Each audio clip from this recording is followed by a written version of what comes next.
যারা মোবাইলে গেম খেলে এরা জানে যে যদি ভিলেন না থাকে, যাকে মারবে, যে শত্রুকে মারবে, তাহলে ওই গেম খেলে মজা নাই। ভিলেন ছাড়া কোনোদিন কোনো গেম জমে না, ভালো হয় না। তো আল্লাহ সুবহানাহু ওয়া তাআলা এই পৃথিবী যখন সৃষ্টি করেন, তো মানুষকে যে সৃষ্টি করলেন, মানুষকে যে জান্নাতে দিবেন, জাহান্নামে দিবেন, তো মানুষকে পথভ্রষ্ট করবে কে? মানুষের ভিলেন কে? তো আল্লাহ ভিলেন বানালেন শয়তানকে। মানুষকে সহযোগিতা করবে কে? রাস্তা দেখাবে কে? তো হিরো বানালেন নবী রাসূলকে, পবিত্র কোরআনকে, আর নবী রাসূলের কথা এবং বাণীকে। তো মানুষ যদি শয়তান ভিলেন, তার জীবনের সবচেয়ে বড় দুশমন, সবচেয়ে বড় শত্রু শয়তান সম্পর্কে না জানে, মানুষ হেদায়েতের রাস্তা খুঁজে পাবে না। পবিত্র কোরআন খুলবেন, সবচেয়ে বড় শত্রু কাকে বলা আছে কোরআনে? ইন্নাশ শাইতানা লাকুম আদুউম মুবিন। নিশ্চয় শয়তান তোমাদের প্রকাশ্য শত্রু, ভয়ঙ্কর শত্রু, ভয়াবহ শত্রু। আমরা যখন বক্তব্য দিতে উঠি, তখন রক্ত গরম হয়ে গেলে আমাদের সবচেয়ে বড় শত্রু আমেরিকা, আমাদের সবচেয়ে বড় শত্রু ইসরায়েল, আমাদের সবচেয়ে বড় শত্রু ভারত, আমাদের সবচেয়ে বড় শত্রু অমুক। এই যে রক্ত গরম হয়ে যখন বক্তব্য শুরু হয়ে গেল, তা আমেরিকা ইসরায়েলের সাথে কবে যে দেখা হবে আর কবে যে যুদ্ধ হবে আপনি জানেন? জানেন? ওরকম হাজারো প্রজন্ম দুনিয়া থেকে চলে গেছে, আমেরিকা ইসরায়েলের সাথে যুদ্ধই হয়, গেছে না? গেছে না? কিন্তু সকাল থেকে সন্ধ্যা পর্যন্ত আপনার সাথে যে একটা শত্রু আছে 24 ঘন্টা, ওর নাম কি? জোরে বলেন, ওর নাম কি? শয়তান। তো ওকে যদি আপনি না চেনেন, তাহলে আপনি হেদায়েতের রাস্তা খুঁজে পাবেন কেমনে? পাবেন না। শয়তানের ষড়যন্ত্র অনেক ভয়ঙ্কর, অনেক ভয়ঙ্কর। ফেরেশতাকে চিনতে হবে, শয়তানকে চিনতে হবে। ফেরেশতাকে চিনতে হবে, শয়তানকে চিনতে হবে। তো শয়তান তো অবশ্যই এমন ভয়ঙ্কর কিছু, এমন ভয়াবহ কিছু, এমন ভয়ানক কিছু, আপনার কল্পনার চাইতে, আপনার চিন্তার চাইতে, আপনার ভাবনার চাইতে ভয়ঙ্কর এবং ভয়ানক কিছু।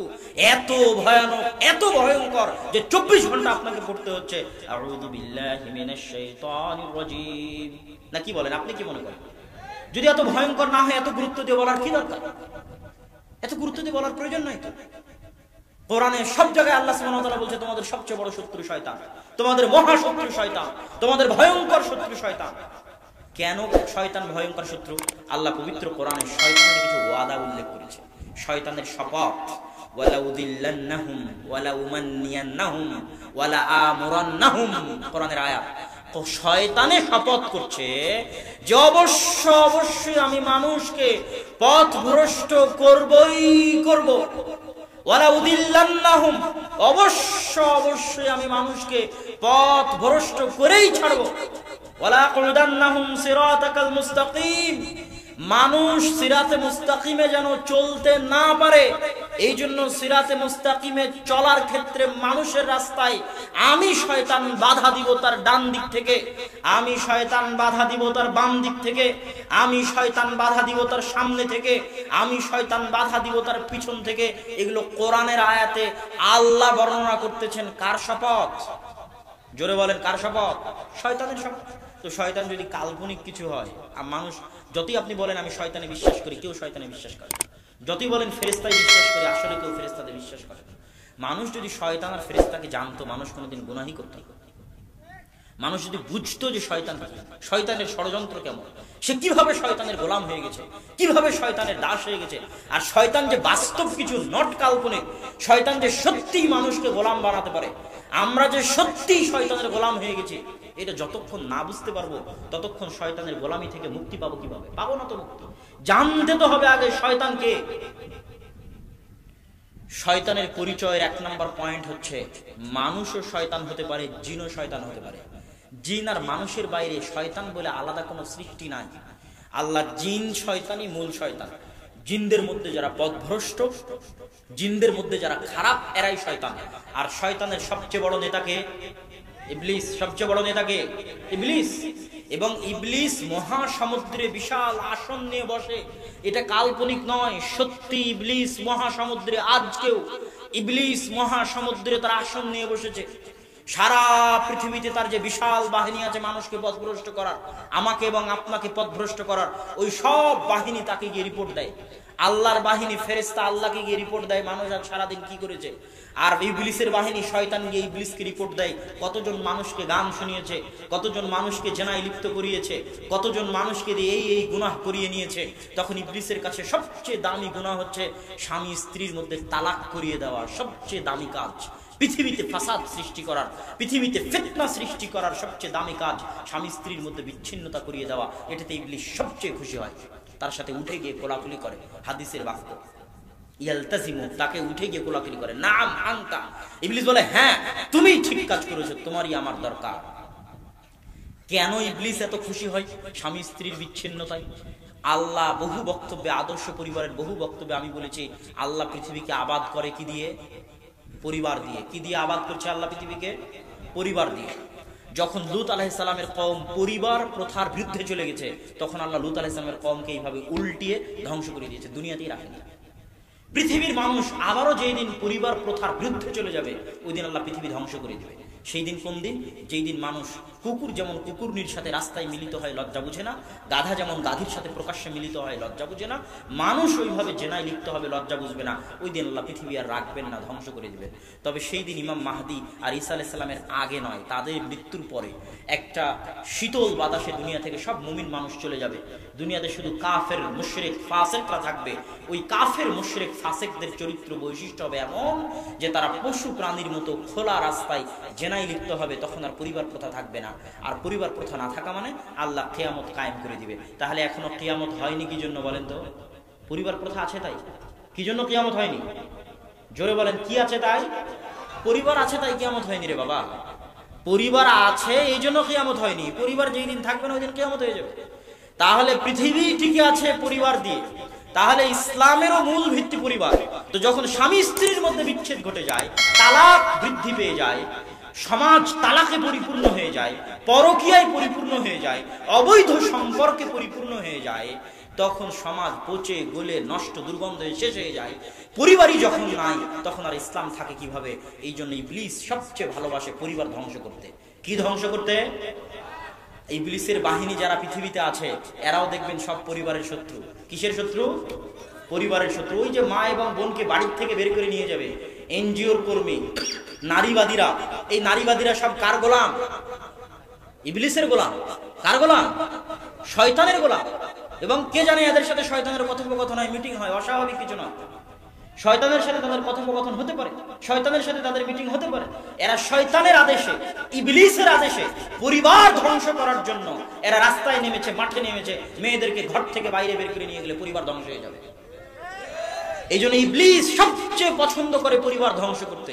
এই জন্য আজকের পৃথিবীতে দেখবেন যত ইহুদি, যত খ্রিস্টান, যত প্রো জায়নিস্ট, যারা জায়নিজমে বিশ্বাস করে, ইহুদিবাদে বিশ্বাস করে, এবং আজকের আধুনিক যুগের নগ্ন সেকুলারিজম, ব্যক্তি স্বাধীনতায় যারা বিশ্বাস করে যে অমুক স্বাধীন ব্যক্তি, ও যদি চায় সমকামিতা করবে করুক, অমুক স্বাধীন নারী ও যদি চায় জেনায় লিপ্ত হবে হোক, অমুক স্বাধীন নারী ও যদি চায় বেপরদায় চলবে চলুক, তুমি বাধা দেওয়ার কে? এরকম জঘন্য নীতি, জঘন্য বাক্য যারা প্রচার করে, এরা কার গোলাম? শয়তানের গোলাম, ইবলিসের গোলাম। এদের সাথে ইবলিসের মিটিং হয়। কেননা ইবলিস তো সবচেয়ে খুশি হয় কি ধ্বংস করতে পারলে? পরিবার ধ্বংস করতে পারলে। এই জন্য পরিবার ধ্বংসের যত ষড়যন্ত্র আছে, মহিলাদেরকে ঘর থেকে বের করে নিয়ে যাওয়া, মহিলাদেরকে বেপরদায় লিপ্ত হওয়া, জেনা বেভিচার আম করে দেওয়া, সমকামিতাকে আম করে দেওয়া। এই জন্য আজকে যে, যদিও এটার বিষয়ে কালকে বিস্তারিত আলোচনা করবো, তাও বলি, আজকে রাশিয়ার সাথে যে আমেরিকার যুদ্ধ হচ্ছে, তো রাশিয়ার একজন দার্শনিক আছে আলেকজান্ডার দুগিন, উনি ওনার বইয়ের মধ্যে এই জিনিসগুলো খুব স্পষ্ট করে তুলে ধরেছে যে কিভাবে আমেরিকা এবং ইসরায়েলের প্রো জায়নিজম, যারা জায়নিজমে বিশ্বাস করে, ইহুদিবাদে বিশ্বাস করে, তারা কিভাবে মানবাধিকারের নামে একটা দেশে সংখ্যালঘুদেরকে শক্তিশালী বানিয়ে দেয়, সংখ্যা গরিষ্ঠদেরকে অসহায় করে দেয়। বুঝতে পারেন?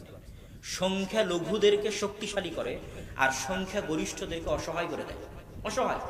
আপনি আজকে যদি ভোটের ব্যবস্থা করেন, তো আজকের ভোটে আপনি দেখতে পাবেন যে মানুষ, সংখ্যাগরিষ্ঠ মানুষ ইসলামের পক্ষে, মুসলমানদের পক্ষে, ইসলামী আইন কানুনের পক্ষে, ইসলামী নিয়ম নীতির পক্ষে, কিন্তু কিছু অল্প সংখ্যক মানুষ যারা সংখ্যালঘু তারা ওটার পক্ষে নয়। ওই সংখ্যালঘু মানুষের মানবাধিকারের নামে, ওই সংখ্যালঘু মানুষের অধিকারের নামে সংখ্যাগরিষ্ঠকে মাজলুম করে দেওয়া হয়েছে সারা পৃথিবীতে। এটাই হচ্ছে ইহুদিদের ভয়ঙ্কর অস্ত্র, যে তারা মানবাধিকারের নামে এই জিনিসটা করে। সমাজে কি চলতেছে, সমাজের কি নিয়ম নীতি, কি কৃষ্টি কালচার দেশের, এগুলো পড়া নয়। অমুক স্বাধীন, প্রত্যেকটা মানুষ ব্যক্তিগতভাবে স্বাধীন, ও যদি এখন উলঙ্গ হয়ে ঘুরে বেড়ায় তোমাকে উলঙ্গ হয়ে ঘুরে বেড়াতে দিতে হবে, তাতে তোমার কষ্ট লাগলেও, এটাই নাকি স্বাধীনতা। বলে ইয়াজ বিল্লাহ, এটা হচ্ছে শয়তানের গোলামি। তো বিস্তারিত এটা কালকে বলবো ইনশাআল্লাহ। তো এখান থেকে আমরা আবার ফিরি। শয়তান, শয়তানের দাসত্ব। শয়তান সবচেয়ে পছন্দ করে পরিবার ভেঙে দিতে। এবার শয়তান সম্পর্কে কয়েকটা হাদিস শোনেন। শয়তান সম্পর্কে কয়েকটা হাদিস একের পর এক বলি। রাসূল সাল্লাল্লাহু আলাইহি ওয়াসাল্লাম বলছেন, মা মিন মাউলুদিন ইল্লা ইয়ামাসসুহু শাইতান, এমন কোন আদম সন্তান জন্মগ্রহণ করে না যাকে শয়তানি স্পর্শ করে না। শয়তানের স্পর্শ কাল্পনিক নয়, শয়তানের স্পর্শ মাজাজান, কাল্পনিক রূপক অর্থে নয়, বরং হাকিকাতান শয়তানে হাত লাগায়। মা মিন মাউলুদিন ইল্লা ইয়ামাসসুহু শাইতান, এমন কোন আদম সন্তান জন্মগ্রহণ করে না যাকে জন্মের পরে শয়তানে হাত লাগায় না, মাসসা টাচ করে না, হাত্তা ইস্তাহিল্লা সারিখা, শয়তানের স্পর্শে ওই বাচ্চা কেঁদে ওঠে। ইল্লা মারিয়াম ওয়া ইবনু, তবে মারিয়াম এবং তার সন্তান ঈসার গায়ে শয়তান টাচ করেনি। রাসূল সাল্লাল্লাহু আলাইহি ওয়াসাল্লামের হাদিস। রাসূল সাল্লাল্লাহু আলাইহি ওয়াসাল্লাম বলছেন, এগুলো প্রায় আবু হুরায়রা রাদিয়াল্লাহু তাআলা আনহু থেকে বর্ণিত বুখারী মুসলিমের হাদিস, যে এমন কোন আদম সন্তান নেই, প্রত্যেক আদম সন্তান লাহু কারিনান, তার দুইটা বন্ধু আছে। কারিনুম মিনাল মালায়েকা ওয়া কারিনুম মিনাশ শাইতান, একটা ফেরেশতা বন্ধু, একটা শয়তান বন্ধু। অন্তরে যত খারাপ কথা জাগ্রত হয় প্রত্যেকটা কথা শয়তান বন্ধুতে দেয়, আর যত ভালো কথা জাগ্রত হয় প্রত্যেকটা কথা ফেরেশতা বন্ধুতে দেয়। তাহলে আমাদের প্রত্যেকের সাথে সব সময় কয়টা বন্ধু আছে? দুইটা বন্ধু আছে, একটা বন্ধু শয়তান, একটা বন্ধু ফেরেশতা। তাহলে আমি যে সকালবেলা ফজরের সময় ঘুমিয়ে থাকছি, আমাকে ভালো লাগছে এটা মনে করে, এটা ভয়ঙ্কর ধোঁকা। যুবক, তোমাকে বলছি এটা ভয়ঙ্কর ধোঁকা। তুমি বলছো গান শুনতে ভালো লাগছে, এটা তোমাকে ভালো লাগে না, এটা ভয়ঙ্কর ধোঁকা। তুমি যদি মনে করো আমাকে গান শুনতে ভালো লাগছে, এটা ধোঁকা। তুমি ফজরে আমাকে ঘুম পাড়াচ্ছে কে বলেন? আপনাকে গান শোনাচ্ছে কে? আপনার কানের মধ্যে গানকে ভালো লাগায় কে? শয়তান। যখন কারো কান গানের আওয়াজ শুনতে পছন্দ করে, ইবনুল কাইয়িম বলছে মৃত্যুর সময় তার কান কালেমা লা ইলাহা ইল্লাল্লাহকে ঘৃণা করে। নাউযুবিল্লাহ। যার কান একবার গানের আওয়াজ শুনতে ভালোবাসে, মৃত্যুর সময় ওর কান কাকে ঘৃণা করে? কালেমা লা ইলাহা ইল্লাল্লাহকে ঘৃণা করে। তাহলে শয়তানকে আপনি চিনতে পারবেন না যতক্ষণ না শয়তানের শক্তি ক্ষমতা জানবেন। রাসূল সাল্লাল্লাহু আলাইহি ওয়াসাল্লাম বলেছেন, ইন্নাশ শাইতান ইয়াজরি মাজরাদ দাম, মানুষের রক্তের কণায় কণায় শয়তান চলতে পারে। এটা কি কাল্পনিক না বাস্তব? বাস্তব। আপনার রক্তের কণায় কণায় শয়তান চলতে পারে। এই জন্য রাসূল সাল্লাল্লাহু আলাইহি ওয়াসাল্লাম বলছেন, যারা শাহওয়াত, নিজের মনের শাহওয়াত কন্ট্রোল করতে চায়, তারা রোজা রাখো। রোজা রাখলে খাবার কম হয়, খাবার কম হলে রক্ত কণিকা ছোট হয়ে যায়, রক্ত কণিকা ছোট হয়ে যাওয়ার জন্য শয়তান ঢুকতে পারে না রক্ত কণিকার মধ্যে। এই জন্য সিয়াম রাখো, রোজা রাখো, যাতে শয়তানে তোমার রক্ত কণিকার মধ্যে ঢুকতে না পারে। বেশি করে খাবা, পেট পূর্ণ করে খাবা, প্রত্যেকটা রক্তের কণায় কণায় বেশি করে শয়তান ঢুকবে, আর বেশি করে অলসতা কাজ করবে, বেশি করে গুনাহের কাজে লিপ্ত হবে। সিয়াম থাকো, না খেয়ে থাকো, রক্ত কণিকা বন্ধ হয়ে যাবে শয়তানের জন্য। এগুলো কাল্পনিক কথা না, এগুলো বাস্তব কথা। আপনাকে পথভ্রষ্ট করায়, আপনাকে নষ্ট করে, আপনাকে ধ্বংস করে, আমাকে এবং আপনাকে ধ্বংস করে। আমাদের চিরন্তন শত্রু, আমাদের জানি মানি শত্রু, আমাদের জীবনের শত্রু, মরণের শত্রু ইবলিস এবং তার বাহিনী। এজন্য রাসূল সাল্লাল্লাহু আলাইহি ওয়াসাল্লাম বলেছেন, ইযা দাখালা আহাদুকুম ফি বাইতিহি ওয়া লাম ইয়াযকুর ইসমাল্লাহ, যখন তোমাদের কেউ কোন বাড়িতে প্রবেশ করে এবং আল্লাহ সুবহানাহু ওয়া তাআলার নাম না নেয়। আল্লাহ সুবহানাহু ওয়া তাআলার নাম হচ্ছে আসসালাম। সালাম মানে শান্তি। আল্লাহ সুবহানাহু ওয়া তাআলার নাম হচ্ছে আসসালাম, সালাম মানে শান্তি। যখন তোমাদের কেউ বাড়িতে প্রবেশ করে এবং আল্লাহর নাম না নেয়, তখন শয়তানে বলে, এই বাড়ি মাবিতুকুম, তোমাদের থাকার জায়গা, আশাউকুম, এই বাড়ি তোমাদের খাওয়ার জায়গা, তোমরা এই বাড়িতে থাকো, খাও, আড্ডা দাও। এটাকে আপনি মনে করছেন কাল্পনিক না বাস্তব বলেন তো? আপনার বাড়িতে যদি আপনি সালাম দিয়ে না ঢুকেন, ওই বাড়িতে কে আড্ডা দেয়? ওই বাড়িতে কে খায়? শয়তান খায়। ইযা আকালা আহাদুকুম ওয়া লাম ইয়াযকুর ইসমাল্লাহ, যখন কেউ খাদ্য গ্রহণ করে বিসমিল্লাহ বলে না, আল্লাহর নাম নেয় না, ইয়াকুলু মাআহু শাইতান, তখন তার সাথে শয়তানে খায়। শয়তানে যে খায়, এটা কাল্পনিক না বাস্তব? বাস্তবে শয়তানে খায়, সত্যি শয়তানে খায়। যখন তোমাদের কেউ ডান হাতে না খেয়ে বাম হাতে খায়, ইয়াকুলু মাআহু শাইতান, তার সাথে শয়তানে খায়। যখন তোমাদের কেউ বাথরুমে প্রবেশ করে, আল্লাহুম্মা ইন্নী আউযু বিকা মিনাল খুবুসি ওয়াল খাবাইস, এই দোয়া পড়ে না, তখন শয়তান তার লজ্জা স্থানে দৃষ্টি দেয়। বাড়িতে ঢোকার সময় সালাম দিবা কেন? শয়তান থেকে বাঁচতে। খাওয়ার সময় বিসমিল্লাহ বলবা কেন? শয়তান থেকে বাঁচতে। দরজা বন্ধ করার সময় বিসমিল্লাহ বলবা কেন? শয়তান থেকে বাঁচতে। খাওয়া বাড়ি থেকে বের হওয়ার সময় দোয়া পড়বা কেন? শয়তান থেকে বাঁচতে। বাথরুমে প্রবেশের সময় দোয়া পড়বা কেন? শয়তান থেকে বাঁচতে। শয়তান থেকে বাঁচো মানুষ। শয়তান থেকে যদি বাঁচতে না পারো, নিজের ইহকাল নিজের পরকাল শয়তান ধ্বংস করে দিবে। অতএব হে মানুষ, হে যুবক, আজকের বক্তব্যের সারমর্ম হিসেবে বলতে চাই, ইন্নাশ শাইতানা লাকুম আদুউম মুবিন। শয়তানের সাথে জিহাদ করা শিখো, শয়তানের সাথে যুদ্ধ করা শিখো। শয়তানের সাথে সবচেয়ে বড় জিহাদ, সবচেয়ে বড় যুদ্ধ হচ্ছে 5 ওয়াক্ত সালাতে মসজিদে যাওয়া। এটা সবচেয়ে বড় যুদ্ধ, সবচেয়ে বড় জিহাদ। শয়তান এই জায়গায় সবচেয়ে বাধা দিবে, সবচেয়ে আটকাবে। 5 ওয়াক্ত সালাতে মসজিদে নিয়ে যেতে সবচেয়ে বাধা দিবে, সবচেয়ে আটকাবে। আর এটাই হচ্ছে শয়তানের বিরুদ্ধে সবচেয়ে বড় যুদ্ধ। এই যুদ্ধে যদি কেউ টিকে যায়, এই যুদ্ধে যদি কেউ জয়ী হয়ে যায়, 5 ওয়াক্ত সালাতে মসজিদে যায়, শয়তানের সাথে যুদ্ধ করে, শয়তানের সাথে লড়াই করে, তাহলে অন্য গুনাহ থেকে বেঁচে থাকা তার জন্য সহজ হবে। ও শয়তানের উপর গালেব, শয়তানের উপর কাবু হয়ে যাবে, শয়তানের উপর ক্ষমতাবান হয়ে যাবে। আর যখন এই জিহাদে পরাজিত হয়ে যাবে, তখন ও নিজে শয়তানের গোলাম হয়ে যাবে, ও তখন শয়তানের দাস হয়ে যাবে। সকাল সন্ধ্যে তখন শয়তানের কথায় উঠবে, শয়তানের কথায় বসবে। ওর অন্তর তখন কার কন্ট্রোলে? কার কন্ট্রোলে অন্তর? ওর পায়ে তখন কার দাসত্বের জিঞ্জির বাঁধা? শয়তানের দাসত্বের জিঞ্জির বাঁধা। অতএব শয়তানের দাসত্বের জিঞ্জিরকে ছিন্ন করে আল্লাহর দাসত্ব বরণ করার যে যুদ্ধ, এটাই আসমানের নিচে জমিনের উপরে সবচেয়ে বড় যুদ্ধ। আর এই যুদ্ধের প্রথম জয়ী যে 5 ওয়াক্ত সালাতে মসজিদে যেতে পারে ও, আর ওইটাতে যে পরাজিত হয়ে গেল, বাকি সব যুদ্ধে পরাজিত হয়ে যাবে। আর ওইটাতে যে জিতে গেল, বাকি যুদ্ধে জিতা শয়তানের বিরুদ্ধে তার জন্য সহজ হয়ে যাবে। অতএব সম্মানিত উপস্থিতি, আজকের আলোচনায় আপনাদের সামনে শয়তানের ক্ষমতা, শয়তানের পাওয়ার, শয়তানের ষড়যন্ত্র, কিভাবে শয়তান মানুষকে পথ ভ্রষ্ট করে। শয়তানের পথ ভ্রষ্ট করার কাছে ইয়াইদুকুমুল ফাকর, দারিদ্রতার ভয় দেখিয়ে শয়তান পথ ভ্রষ্ট করে। হাজারো মানুষকে রুজির ভয় দেখিয়ে, রিজিকের ভয় দেখিয়ে শয়তান পথ ভ্রষ্ট করবে। দাজ্জাল, দাজ্জালও শয়তানের গোলাম, শয়তানের দাস। দাজ্জালও মানুষকে পথ ভ্রষ্ট করবে রুজির ভয় দেখিয়ে, রিজিকের ভয় দেখিয়ে। এই তুমি যখন দুর্ভিক্ষে আছো, ক্ষুধার মধ্যে আছো, তোমাকে খাবার দিতে পারি আমি দাজ্জাল, যদি আল্লাহর উপর ঈমান আনয়ন না করো। এটা রিজিকের ভয় দেখে মানুষকে পথভ্রষ্ট করে দেওয়া, রিজিকের ভয় দেখিয়ে মানুষের ঈমান নিয়ে নেওয়া। তো আমাদের মধ্যে এরকম হাজারো যুবক আছে, হাজারো মানুষ আছে, যারা টাকার কারণে ঈমান বিক্রি করে দেয়, টাকার কারণে দিন বিক্রি করে দেয়, টাকার কারণে দাড়ি বিক্রি করে দেয়, টাকার কারণে টাকনুর নিচে প্যান্ট পরা বিক্রি করে দেয়। সমাজের কারণে সকল প্রকার শিরক, বেদাত এবং ইসলাম বিরোধী নীতি নৈতিকতার সাথে আপোষ করে। ব্যক্তিত্ববান, ওই রকম তাকওয়াওয়ালা, ওই রকম পরহেজগারওয়ালা, ওই রকম ঈমানওয়ালা, ওই রকম অন্তর শক্তিশালী, নিজের অন্তরের উপর কন্ট্রোল আছে, কাবু আছে, 5 ওয়াক্ত সালাতে মসজিদে যেতে পারে এরকম কাবু আছে, তাহাজ্জুদের সালাত আদায় করতে পারে এরকম কন্ট্রোল আছে, শক্তিশালী আত্মমর্যাদা, আত্মসম্মান আছে, শক্তিশালী ব্যক্তিত্ব আছে, এরকম মানুষকে দেখো শয়তান ভয় পায়। এজন্য দেখবেন যত জনকে জিনে ধরে এরা সব যায়ীফুন নফস, দুর্বল আত্মার অধিকারী। যাদেরকে জিনে ধরে এরা হচ্ছে যায়ীফুন নফস। কেন শয়তান মানুষের উপর তখনই প্রাধান্য পায় যখন হয় মানুষ খুব রাগান্বিত থাকে, আর না হয় মানুষ খুব ভীত থাকে। এই দুটোর বাইরে কিন্তু শয়তান মানুষের মধ্যে ঢুকতে পারবে না, মানে পরিপূর্ণ কন্ট্রোল করতে পারে না।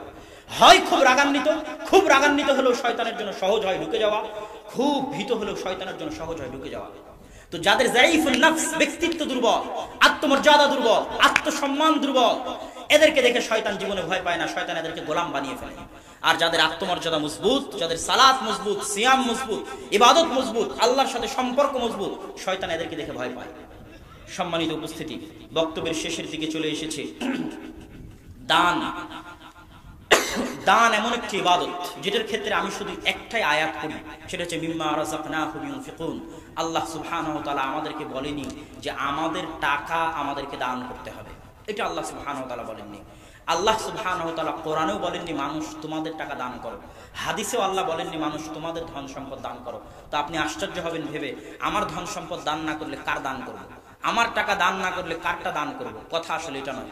আল্লাহ বলছেন মিম্মা রাযাকনাহুম ইউনফিকুন, আপনার পকেটে যদি 100 টাকা থাকে ওইটা আমি আল্লাহ রিজিক হিসেবে দিয়েছি। তুমি যদি 100 বিঘা সম্পত্তির মালিক হয়ে থাকো, রাযাকনাহুম, আমি আল্লাহ রিজিক হিসেবে দিয়েছি, আল্লাহ এটা আপনার সম্পদ, কোথাও বলেনি, সব জায়গায় আল্লাহ বলেছে আমার দেওয়া রিজিক। তো আপনি আল্লাহর দেওয়া রিজিক আল্লাহর রাস্তায় দান করবেন, তার জন্য আল্লাহ আপনাকে নেকি দিবে। আল্লাহু আকবার। কত বড় ফজিলত দেখেন, টাকা আপনার নয়, আল্লাহই দিল, আল্লাহরই দেওয়া টাকা। কারণ আল্লাহরই দেওয়া টাকা আপনি আল্লাহকে ফেরত দিচ্ছেন, তার জন্য নাকি আল্লাহ আপনাকে নেকি দিবে। অন্যের দেওয়া টাকা নিয়ে এসে আল্লাহকে দিতেন, তাহলে আল্লাহ খুশি হতো, এটা একটা কথা ছিল। মিম্মা রাযাকনাহুম, আল্লাহর দেওয়া টাকা, আল্লাহর দেওয়া সম্পদ, আল্লাহর দেওয়া জমি, আল্লাহর দেওয়া জায়গা, আল্লাহ কি দিবেন, তাও আল্লাহ খুশি। আল্লাহু আকবার।